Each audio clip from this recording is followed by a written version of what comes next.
अपने ही पड़ गए मुख्यमंत्री श्री नीतीश कुमार के पीछे। जबरन सत्ता से बेदखल करने की करने लगे कोशिश। उपाय ना सूझी तो बैठ गए भूख हड़ताल पर। दोस्तों नमस्कार, मैं हूं आपका दोस्त एसके चौधरी। बिहार के मुख्यमंत्री श्री नीतीश कुमार बिहार के राजनीति के चाणक्य जरूर कहे जाते हैं, लेकिन आखिर उनके पीछे कोई पड़ जाता है तो कोई और नहीं, बस उनके अपने लोग होते हैं।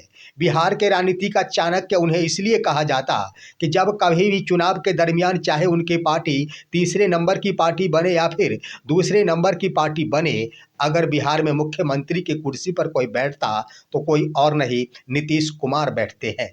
और नीतीश कुमार जब हर परिस्थिति का मुकाबला करके कुर्सी पर बैठ जाते हैं तो उनको कुर्सी पर से हटाना इन दिनों कह दिया जाए बीजेपी के लिए मील का पत्थर साबित हो गया है, जिसके कारण आखिर उनके ही लोगों को उनके पीछे पराया जाता है ताकि मुख्यमंत्री श्री नीतीश कुमार किसी तरह अपनी कुर्सी छोड़ दे। और एक बार जब उनकी कुर्सी उनसे पीछे हट जाएगी फिर दोबारा कुर्सी उन्हें नहीं मिल सकेगा।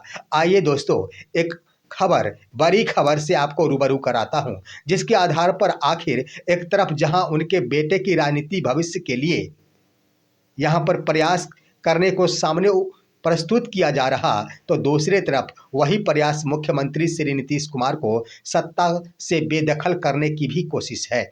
आइए आज के इस वीडियो में उन खबरों से आपको रूबरू कराता हूं, लेकिन इससे पहले मैं आपसे गुजारिश करूंगा, अगर आपने अभी तक हमारे इस चैनल शौर्या हिंदी न्यूज को सब्सक्राइब नहीं किए होंगे तो कृपया अभी सब्सक्राइब कर लेंगे। दोस्तों, मुख्यमंत्री श्री नीतीश कुमार की राजनीति आखिर वो राजनीति है जिस राजनीति को आखिर घसीट कर आसमान से नीचे धरती पर ला देना किसी की भी बस की बातें नहीं रही। लेकिन इसीलिए अब शायद किसी तरह हो एक बार उन्हें कुर्सी से छुड़ा देना ही किसी भी दल के लिए एक बड़ी चुनौती बन गई है, जिसके कारण दोस्तों यहाँ पर देख लिया जाए, आखिर दिल्ली बुलावा आया था मुख्यमंत्री श्री नीतीश कुमार के लिए। आखिर वहाँ क्या हुआ था? वहाँ भी आखिर बातें हुई थी कि मुख्यमंत्री श्री नीतीश कुमार को अपने पद को छोड़कर केंद्रीय राजनीति में आ जानी चाहिए। उसके बाद भी ऑफर दिए गए थे उनके बेटे के लिए, लेकिन ऑफर का मायने कुछ और था। लेकिन जरा सोचिए दोस्तों, यहाँ पर एक बड़ी खबर हम आपको बता दें कि आखिर जदयू के कार्यकर्ता यानी जदयू से जुड़े लोग मुकुंद सेना के द्वारा 12 घंटों के भूख हड़ताल प्रारंभ कर दी गई। जरा सोचिए दोस्तों, यहाँ पर भूख हड़ताल आखिर मुकुंद सेना के द्वारा क्यों किया गया? यहाँ पर इस शीतलहर में, करकराती ठंड में अपने जिंदगी का परवाह किए बगैर मुकुंद सेना के तमाम अध्यक्ष, सचिव, सदस्य पटना के गर्दनी बाग में भूख हड़ताल पर 12 घंटे के लिए बैठ गए। अब दोस्तों 12 घंटों पर बैठने का मकसद क्या था? उनका मकसद ये है कि नीतीश कुमार के बेटे निशांत को बिहार की राजनीति में एंट्री दिलाया जाए, उनका पदार्पण हो बिहार के राजनीति में।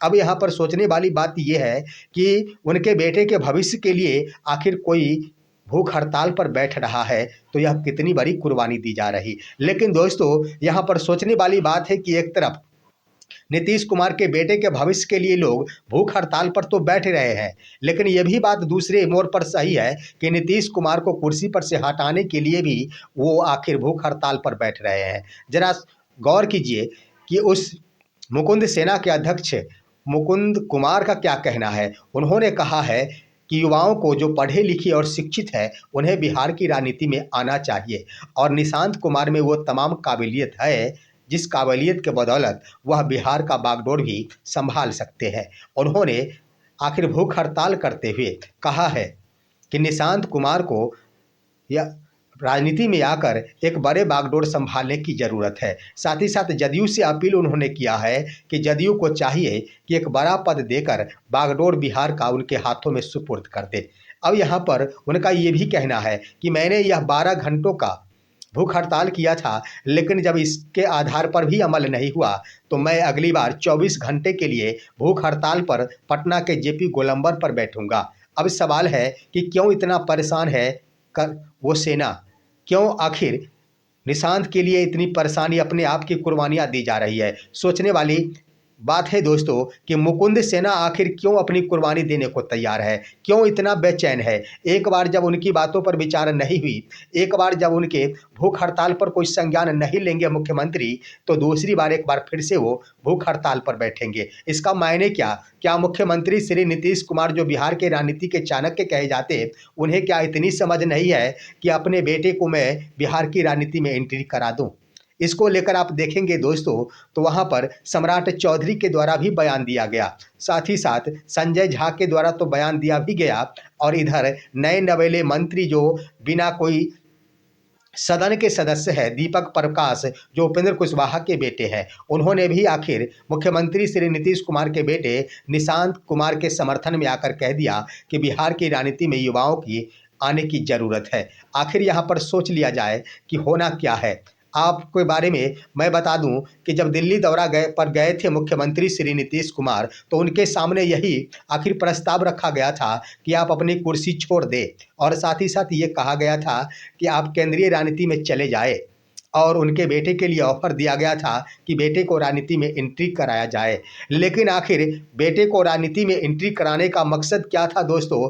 सीएम के लिए नहीं, भाजपा की यह मंशा है कि उन्हें डिप्टी सीएम का पद दिया जाएगा और भाजपा के नेता मुख्यमंत्री की कुर्सी पर बैठेंगे। यहाँ पर देख लिया जाए दोस्तों दूसरा मुद्दा कि ज्यों ही अगर यहाँ पर निशांत कुमार को बिहार की राजनीति में एंट्री कराया जाता है, उस वक्त जदयू के ढेर सारे बड़े बड़े लीडर हैं जो सपने संजो कर बैठे हुए हैं कि अगर मुख्यमंत्री श्री नीतीश कुमार जिस वक्त स्वास्थ्य कारणों से पीछे हटेंगे, उस वक्त जदयू का बागडोर हमारे हाथों में आएंगे।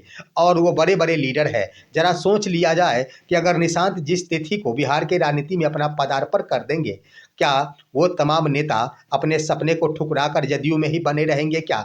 कदापि नहीं। हर हाल में जिस तिथि को निशांत का पदार्पण बिहार के राजनीति में आएगी, साथ ही साथ बिहार के सीएम कुर्सी पर बैठेंगे, उसी वक्त ढेर सारे जदयू के बड़े बड़े लीडर जदयू छोड़कर जदयू के पाले में चले जाएंगे, और उस वक्त होगा यही, जदयू छोड़कर बीजेपी के पाले में चले जाएंगे, और उस वक्त वह होगा वही कि वो बीजेपी कोटे से आखिर बिहार के मुख्यमंत्री की कुर्सी पर बैठ जाएंगे। बस यही कारण है कि आखिर दबाव पर दबाव मुख्यमंत्री श्री नीतीश कुमार के ऊपर दिया जा रहा।